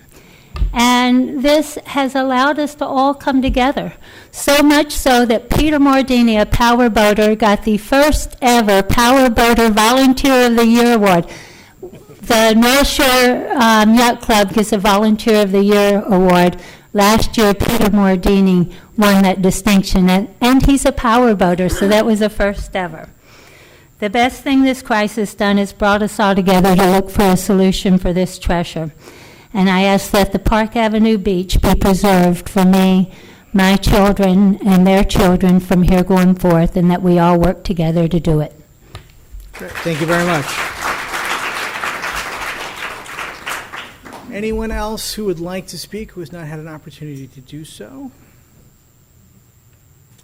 Okay, well then that will conclude our public comments.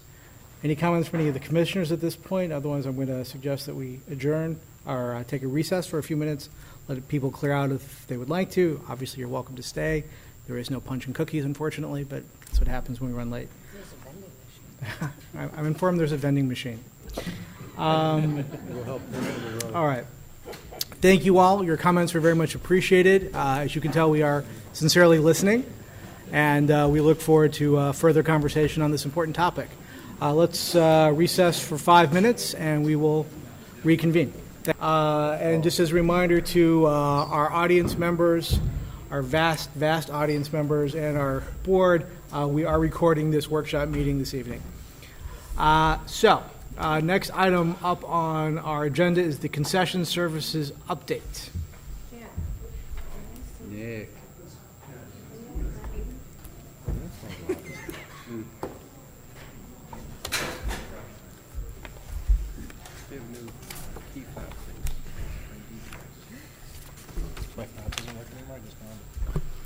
Good evening. As you guys know, the Park District had Organic Life running the concession stand last season. That's a company and not a description, right? Correct. And it's not organic food. Yeah. May be a problem. So Organic Life ran our concession stands at both Sunset Valley Golf Course, Hidden Creek Aqua Park, and Rosewood Beach last season.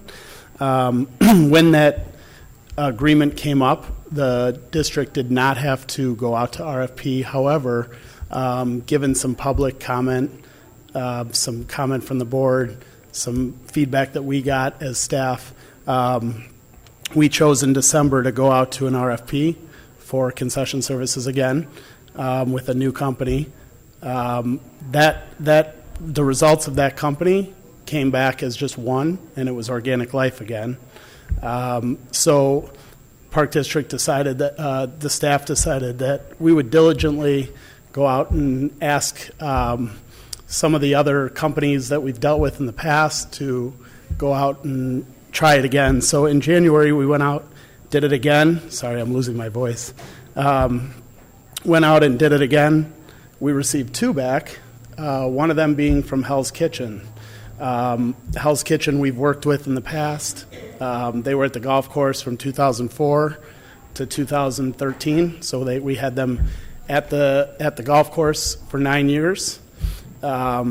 So staff checked references. One of those references being Rob, who's worked with the with Hell's Kitchen in the past. So can you give us an evaluation of the BLT? I think that's very important for this decision. Pistachio chicken salad.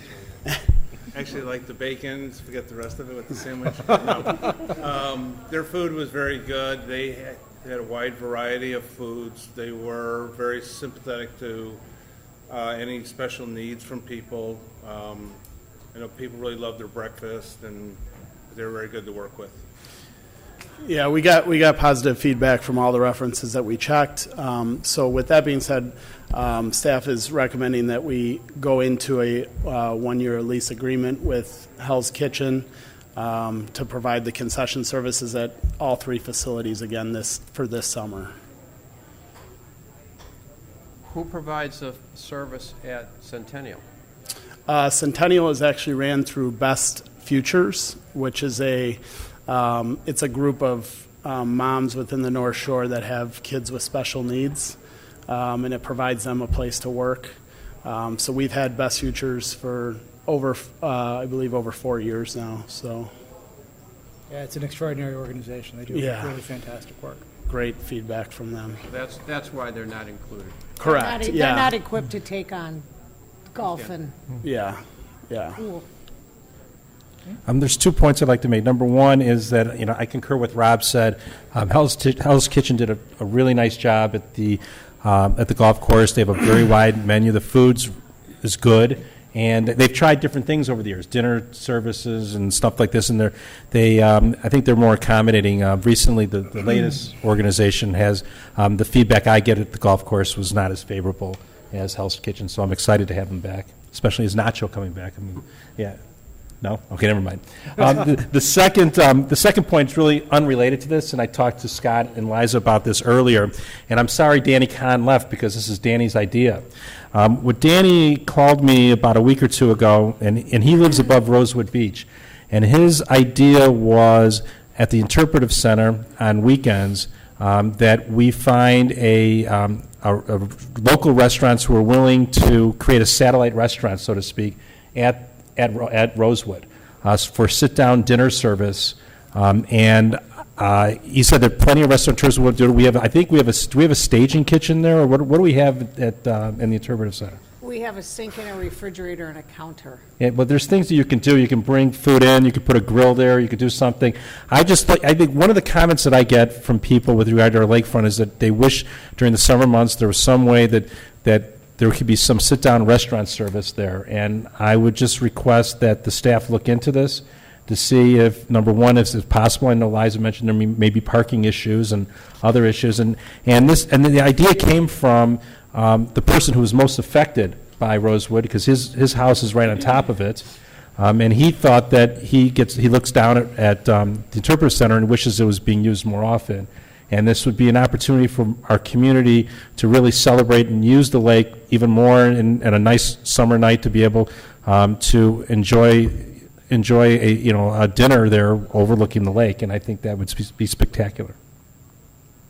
As we talked earlier, I think it's a fantastic concept. I'm sure there's a variety of logistical concerns we need to manage, but certainly worth making a few phone calls and find out what the appetite for would be. No, we all agree conceptually. Sure. I think everyone would love that. So we will look into what hurdles we face, and we'll report back to you. Great. One issue on Hell's Kitchen, I raise this, I think, every time we talk to a new vendor. I want to make sure that we are being very sensitive to the food allergy issues. Continues to be a very prevalent concern in our community, both for children and adults. The problem's getting worse, not better. And so I would ask that you have that conversation with them and find out what we can do to accommodate people with various food allergies. It used to be just nuts, and now it's been expanded to include gluten, tree nuts, peanuts, shellfish, a variety of things. I understand there are limits to what we can do, and certainly we're not going to do more than we can do, but we should do as much as we can do. Yeah, prior to going into agreement, we'll meet with the staff at Hell's Kitchen and go through all those concerns, make sure that everything is to what we need. We have our expectations as a park district, and so that will be one of our expectations as well. Wait, one quick thing just to finish that thought. And Liza, this may be more directed at you. I don't know if you would know this, but one of the new rules in Illinois allows for epinephrine injectors, EpiPens, to be maintained, for example, in school districts. Mhm. So if somebody does have an allergic reaction, there's immediate medication on site. I don't know if the park district can do that, but if we can, then that's something that we should seriously consider for our various facilities where we serve food. That would be a question that we would address with Pedroma. If you would mind Yeah. putting that on the list, that would be terrific. I'd like to follow up on something that Cal raised just now. Sure. And might play into this. First of all, I don't know if Hell's Kitchen provides dinner service. They did at one time. We tried it at the golf course, and it seemed to be okay. Well, I'm just saying, maybe that's one we follow up with, but for Rosewood, but we need to be careful that whatever the contract is that we sign with them doesn't give them an exclusive if we were to go to another service to provide the dinner service. Right, we would want to limit it to just to the extent it's exclusive, right, at the specific facilities and not Rosewood. Sure. Which we couldn't do it, there's a concession stand at Rosewood, Yes. right? So we would need to limit That's a good that to the point. concession stand as opposed to some sort of extracurricular dining activity at the Interpretive Center. But again, maybe they could provide dinner service And there's one other point, and this is more sensitive to the Hidden Creek rather than so much the golf, but pricing on some of these things, because one of the things that I get when I go to the water park, when we had Stashes there, or we had some other, or I don't know if Michael's was there, or whoever, over the years, one of the complaints I get from people there is that it's too expensive. And so I don't know if there's something that we can at least take a look and see what their menu, what their price point is, because you know, that's the place where you'll get the more complaints is kids, and they're running over there to get food, and I don't know how you want to handle that, but. Yeah, so again, prior to opening, we will have discussions with them, and we will make sure, I mean, we look over their menu, their price points, everything before, so if it doesn't meet our expectations as a park district, we would obviously voice that. Okay.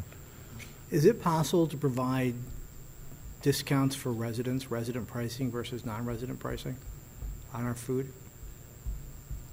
Whoa. I think it's something we would have to look into. Might be a nice way to generate some goodwill with the community if we can do it. I can't think of why we couldn't do it. Are we going to do card people when they get a popsicle, or? You could say that if you want a discount, show proof of, Okay. 25% discount if you can show Highland Park. I can use my ARP card, right? It's also a way of addressing, I mean, in all reality, right, our taxpayers have already paid for a lot of this anyway. Yeah. So, just a thought that I think is worth at least Sure. exploring. Okay. Any other questions? No, thank you. Thank you. Next topic, bond update. That must be Annette. Do we even take closed sessions? Yes. I'm sorry, Director Curtis. That is a long walk from the back. For a 2-minute presentation. Everything's fine, thank you. Good evening, everyone. Second. Out of order. Just a brief update. The bond issuance, things are moving forward. Last Wednesday, we had a rating call meeting with Moody's, and Bob Lewis from PMA, Liza and myself took the call, and it's probably a 40-minute presentation that we gave to Moody's about the operation of the district, the community that we're working in, and our future goals in terms of Greenprint. And the consensus at the end was very positive. We all felt that it was a very good conversation that we had with them. So on Thursday, we should be receiving their response. So unfortunately, I do not have their response tonight. I was kind of hoping that I would be able to share that with you, but we will be receiving that on Thursday. And the second draft of the official statement was emailed to me earlier this afternoon, right before the meeting, actually. So that means we have looked at the first draft, Chapman and Cutler has looked at the first draft, and PMA. So the second draft is out there, and it will be distributed after everybody's final approvals. So the next step for us will be the parameters ordinance, which will be presented for your approval at February's board meeting. That's where we stand. Excellent, thank you. Questions or comments from the board? We will notify you immediately upon receipt of the rating, the reaffirmation of our AAA rating. Yes. I do have one question. What is our expected interest rate? I don't have an answer for you at that point, at this point in time. I'm sorry. It's too premature. I may have a better answer for you in the February board meeting. Thank you. Okay? Anything Okay. else? Thanks. Before I walk away, are there any questions regarding the cash disbursements that were included in the board packet? Oh, you can't do that yet. That's not until after. Oh, I'm sorry. All right, well, then I'll since have you're to walk there, back up here. Review of vouchers is item 8. We'll move it up. Thank you. Just to avoid the long walk. Thank you. I appreciate that. Any questions from the board on the vouchers? Anything to bring to our attention on the vouchers? Any material issues with the vouchers? Are you vouching for the vouchers? Nothing. Okay. It's Thank all you. good. Thank you. Last item before closed session, Parks Foundation update. Liza. So I probably shouldn't say it's an update, although we've talked about it in the past, but we have made the establishment of a park foundation for the Park District a 2016 goal. And to that end, we had our state conference, and there was a session that I attended that was given by the executive director of the National Association of Park Foundations. And Liz Gogola and myself had a follow-up conversation with the gentleman on Monday after the conference to talk about how the National Association of Park Foundations might be able to assist us in establishing a park foundation here in Highland Park. So the process is somewhat lengthy just to get yourselves incorporated. So we wanted to bring you up to speed on the first steps that need to take place. First, we need to establish our not-for-profit status with the Secretary of State. That's a very simple application that will take a couple of weeks to complete. The more detailed process is receiving our IRS tax exempt status, which can be as long as 12 months, as short as 3 months. But the key to filing for tax exempt is that we need to designate an inaugural board for the Park Foundation. We need to identify 3 to 5 individuals who are not serving on the park board, who are not staff of the park board, but individuals who we might think of being very involved and passionate about the park district that might want to serve in this capacity. So I have asked staff, and I would ask you if you have thoughts. We talked with, his name is slipping me, I think it's Daniel, about potential, what he thought about potential candidates, and people always raise the issue of past commissioners. Maybe we are going to look at our advisory group members. So if there's anyone that comes to you, we really just at this juncture need people. I'll take a look at the Rosewood Task Force. Yeah. So, and if it would be helpful, we can send you names of the people who are currently involved. It if can't anything, be current commissioners. No. Can't be current staff. No. What kind of control will these people have over the foundation? Well, they will be serving on the board, and they will be helping to make decisions about how our there are things we need to learn, and one of the first things we have to do is we have to establish a memo of understanding about what the Park Foundation is going to do and the support that it's going to provide to the Park District.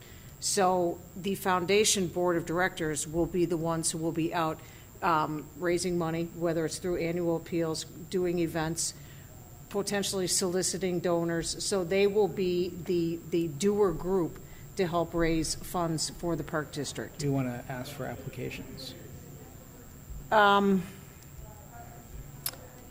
don't we can, I mean, we certainly can, but I also think that we can look at what we have, and we can put something out in a park line, if that would help. Well, let's, I think, start with collecting our internal thoughts, see how many people we have we think would be a good fit, see how many people we need, and then we can decide how best to expand it from there. Okay. So we will get the word out, but if any thoughts come to mind, just shoot Liz or myself an email, and we will start the list and determine screening. Okay. Okay? I think that's usually how it works. You establish a core group of 3 selected. 5, yeah. Yeah, and then you build from there. You take applications, but you make sure you have a dedicated group and that they understand what their position is, because in addition to at least the boards I serve on, not only are you expected to fundraise, but it's understood you donate yourself, financially and time-wise. So you want to make sure you've got 3 real good dedicated people. Got it. Right. It's very exciting now. And we cannot apply without this inaugural board, so that's critical in getting that established. And that would make us a 501(c)(3). Yes, it would make us a 501c3. C3. Okay. I knew it. Yeah. 3C, C3, whatever it takes. C3PO. Not for profit. C3PO. And so that and one of the things right now is that we can't say that Smile is a 501c3. We have a little disclaimer on the letters that we send out, but so this will just make things a little bit easier, and I think that there are a lot of people who currently do give to the Park District in different capacities. So I think we have some good projects that we've identified through Greenprint that hopefully will draw some interest, not to mention people who just might want to leave money to the Park District, and we just don't have the vehicle to achieve that right now. Is it possible, if we were so inclined, to create, in addition to the regular board, a junior board for some of our younger Park District members? I know we had a youth committee for a while, but to give the younger people an opportunity to participate in that and learn how it works. Obviously, we wouldn't be looking to them for contributions, but to share the opportunity of managing a charitable foundation and getting some input on how to make some contributions, perhaps to a different age bracket than might otherwise be the case. We can look at anything. That's an interesting thought. Every once in a while. Yeah, no, and it would be interesting to see if the National Association of Park Foundations has given any thought to something like that, because we'll see. So Yeah, I don't know what the right age bracket for that would be, but conceptually, I think it certainly Yeah. dovetails with our mission statement. And if it's not now, maybe we get ourselves established, and then that becomes Mm-hmm. something that maybe the senior foundation might want to mentor some of the junior There, foundation. You and never also know. then create the next generation to take over, Yeah. right? So, Okay. okay, great. Succession. Yes. All right, thank you. Mhm. Any other comments, any board business, any additional board business? All right. In that case, could I please get a motion to go into closed session pursuant to the following sections of the Open Meetings Act, Section 2C1, 2C5, 2C6, 2C8, 2C11, 2C21, and 2C29. So moved. I get a second? Someone? Second. Motion and a second. Can we call, that'd be a third. Can we call the roll? Commissioner Bernstein? Commissioner Flores Weisskopf? Aye. Commissioner Kaplan? Aye. Vice President Runtberg? Aye. President Myers? Aye. Ayes have it. Motion carries. We are adjourned into closed session at 8:26 PM. Thanks. We're doing it in here, the other one?